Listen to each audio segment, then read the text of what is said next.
صباح الفل يا صباح الفل يا صباح النشاط، صباحكم معطر بذكر الرحمن. اللهم صل وسلم وبارك عليك يا حبيبي يا رسول الله. في البداية كالعادة أحب أرحب بالسادة المتابعين والسادة المشاهدين وأقول لكم كل سنة وأنتم طيبين، وأتمنى منكم كده من أول الفيديو كده اللايكات الحلوة بتاعتكم والكومنتات اللي بتشجعني دايما إن أنا أقدم لكم الأحسن والأفضل. طبعا هتقضوا معايا النهاردة يوم روتيني حلو، يعني وبرضه هنجهز الغدا فيه مع بعض وهجهز معاكم الفطار. بجد بجد وحشتوني وحشتوني وحشتوني. إيه رأيكم في المنظر الحلو ده؟ دي تحت البلكونة بتاعة المطبخ يا جماعة. طبعا أول حاجة فتحت الشباك كده وقلت اهو الشقة. انتوا عارفين إن أنا في امتحانات بقى وكده، وقلت إيه يعني أغير كده، أدي طاقة إيجابية لنفسي كده. تمام. بدأت إن أنا طبعا أولادي ما شاء الله عليهم مخلين الشقة عينكم ما تشوف إلا النور. الحمد لله على كل حال، ربنا يعيني بس. الحمد لله يعني تمام. قُلت أوضّب البيت طبعًا. الفرعون الكبير الصغير ما بيرضاش بقى إن يكون في أي حاجة في الشقة، وما فيش حد بيعذر طبعًا، زي ما أنتم عارفين كل الرجالة كلنا عارفين حاجة زي كده. فطبعًا إزاي وما إزاي ومش عارف إيه، طبعًا النهارده أنت عندِك إجازة المفروض الشقة قُلت له تمام ما تقلقش، هي نُصف ربع ساعة، نُصف ربع ساعة هتلاقي الشقة تمام. يقول لي يعني نُصف ربع ساعة اللي هي، أقول له هي نُصف ربع ساعة. المهم قال لي: "خلاص ماشي، أنا هاسيبِك أهو هانزل آجي ألاقي الشقة زي الفل." قُلت له: "تمام ما تقلقش، عِد عليَّ بالساعة." المهم جِبت الشقة كده سريع، سريع، قُمت مفتحاه كده، طبعًا هنا مطفية النور عشان الدبان بقى، وأنتم زي ما أنتم عارفين إحنا في أول اليوم، هو برّه هيطفش من الحر فهييجي يسكن عندنا هنا. بس أنا حسيت إن الإضاءة مش حلوة، قُلت لأ أنتم كده مش شايفين حاجة، قُلت لأ اسرجي النور تاني. هي دي عمومًا إضاءة الشباك أو الباب. تمام. أنا عايزة أدّي طاقة إيجابية للمكان كده وروح حلوة. تمام. هنا مسكت الشازة من الرُكنة زي ما أنتم شايفين، شايفين والله الكوبايات واللِب واللعب عينكم ما تشوف إلا النور. يالّا الحمد لله. ده قدّام الكاميرا، ما بالكم بقى خلف الكاميرا. يالّا ربنا يعينّي يا رب. الحمد لله، الحمد لله، ربنا يبارك في أم خضر. دعواتكم معايا في اللي أنا فيه ده. والله بجد. المهم جِبت المكنسة اللهلوبة الشطّورة بتاعتي، وقُلت بقى إن أنا أبدأ إيه، أشفّط بقى التراب، اللِب، الحاجات دي. والله العظيم يا جماعة أنا ما أعرفش هُم راحوا جابوا لِب منين، هُم خلّوني برّه في الامتحانات وراحوا جابوا لِب، وأنا عقدتي في الحياة إن هُم ياكلوا لِب أو فول سوداني أو ترمس في الشقة. ال3 حاجات دول أنا ضدهم نهائيًا. يعني أقول لكم إيه، بالذات اللِب والفول السوداني. باجي أشفّطه كده يطير هنا، يطير هنا، إن ما كانش بالمكنسة ما يطلعش، بالمَشّة لأ. تمام. أهو بابدأ أجيب، شايفين والله على الأرض إزاي. فقُلت إيه خلاص أنا هاحاول أعملها النهارده، وإن شاء الله في يوم الأجازة التاني بتاعي أبدأ إن أنا أطلّع السجاد برّه وأهوي الشقة وكده يعني، وأبدأ إن أنا أمسح وكده يعني. فطبعًا هنا سويت الرُكنة، ضبّطت زي ما أنتم شايفين كده وسِبت الباب مفتوح، قُلت عشان المكان يتهوى، باب البلكونة. تمام. هنا برضه هابدأ على الصالة، هاطلع أضبّط فيها شوية حاجات برضه. هُم يعني بصراحة يا جماعة والله هُم يعني مش اللي بيكركبوا أوي، أنا باهزر بس يعني إيه، ما بيعرفوش بحالتي. يعني لو أنا برّه شايفين الهدوم تتقلع هنا، مش عارف إيه، المخدات كده، ده كده. المهم الحمد لله خلّصتها وكده. كل ده قبل ما أجهّز الفطار، خلّصت الحاجات دي كلّها وبدأت إن أنا أقشّر بطاطس وحاجات من دي، قُلت أجهّز لهم إيه، فطار خفيف على السريع كده، حاجة بسيطة يعني إن إيه، إن هُم يغيّروهم كده يعني. فبدأت إن أنا أحمّر البطاطس زي ما أنتم شايفين كده ما شاء الله. آآ طبعًا مش عارفة أمسك المعلقة عشان أنا ماسكة الكاميرا أو ماسكة التليفون. فباحاول إن أنا يعني إيه، أقدّم لكم حاجات خفيفة، أو إن أنا عايزة أقول لكم إيه، تتشجعوا كده وتقوموا. طبعًا الجو حَر، الناس كلّها مفرهدة، بس ربنا يعيننا يا رب. ده فول بطماطم، عملته عبارة عن فصين توم، خرّطت طماطم سلطة كده قطّعتها قطع صغيّرة، وشوّحت التوم في شوية زيت على معلقة سمنة، وبدأت أنزل عليها بالطماطم وحطيت عليها البهارات والملح، وبدأت إن أنا إيه، أنزل عليها بالفول لحد ما الطماطم استوت ونزلت عليها بالفول. طبعًا هنا فول وحاطة فيه ليمون هنا، أولادي بيحبوا الليمون أنا مش باحبه، عملت لهم كل واحد صنف لوحده، وجهزت فطار خفيف يعني. مش حاجة، أنا قُلت إيه خلاص إحنا كده، كده داخلين على الضهر، أعمل لهم حاجة أغيّر لهم، وبعد كده أبدأ إن أنا أشوف إيه الغدا بتاعنا. تمام. قولوا تمام. أمانة عليكم حطيتوا اللايك والّا نسيتوه؟ أنا أمِّنتكم. وعلى فكرة هاعرف اللي شاف الفيديو مين لمّا تحطوا اللايك والكومنت. يعني أمّا هاشوف اللي شاف الفيديو مين يكتب لي في التعليقات ويقول لي إيه رأيكم في اليوم الاقتصادي بتاعنا، يوم خفيف، يوم على قدنا. الحمد لله ربنا يعيننا يا رب على كل حال. ربنا يجعلها نعمة ورزق دايمًا. ربنا يرزق كل مشتاق بالذرية الصالحة. ربنا يسعدكم جميعا يا رب يا احلى واغلى اخوات. بجد انتوا بتبسطوني وبتسعدوني بكلامكم الطيب معايا، ربنا ما يحرمني منكم. طبعا هنا الطبقين بتوع الفطار، المقلية والحاجات دي. هنا طبعا كان جوزي بره جاب لنا سمك، هو جاي ما شاء الله، هو سمك كبير يعني، دول كيلو ونص.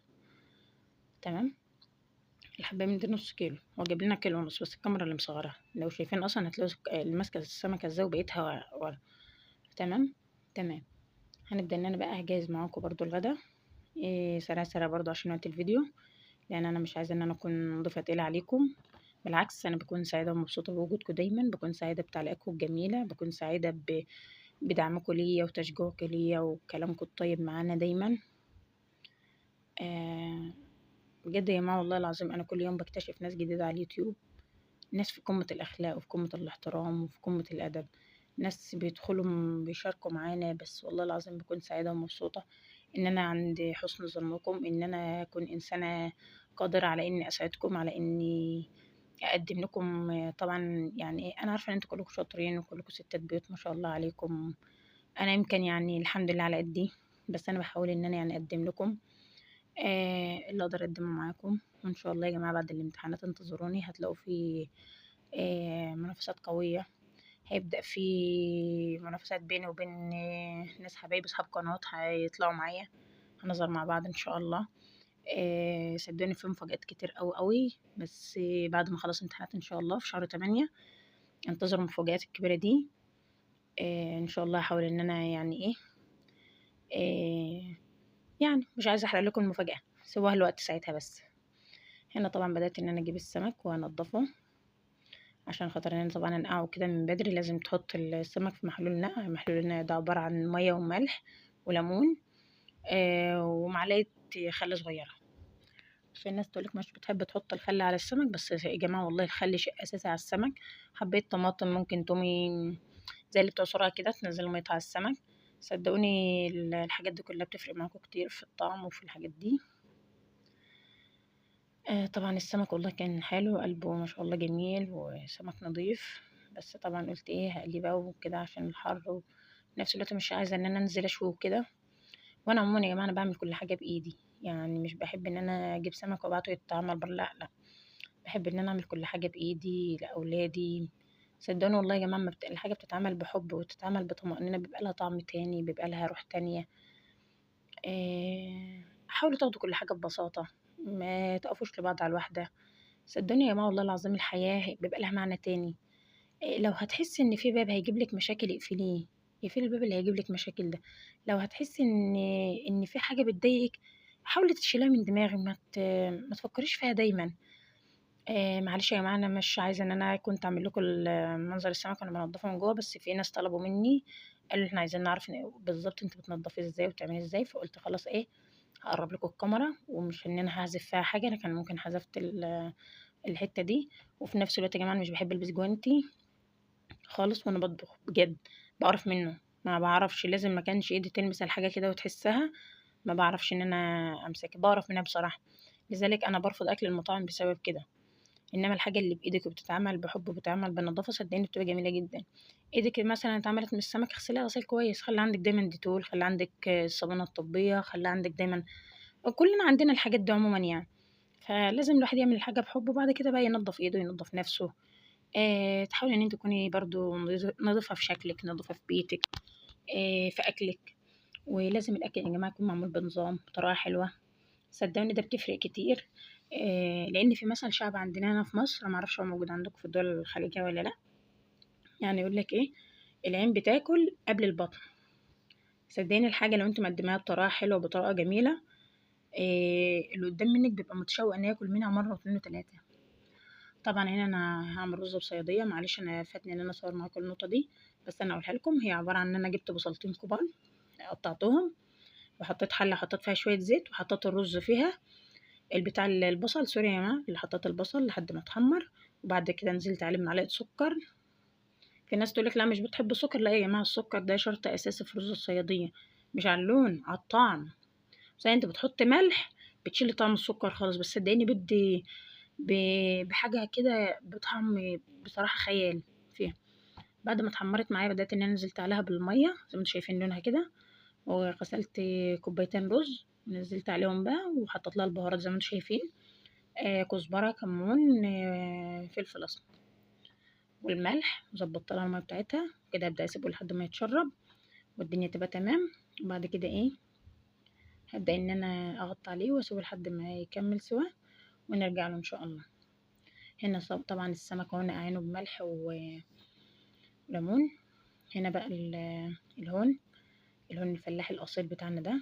انا عندي الهون التاني الباسا بس مش برتاح له، بحب انا الهون الالمونيا ده.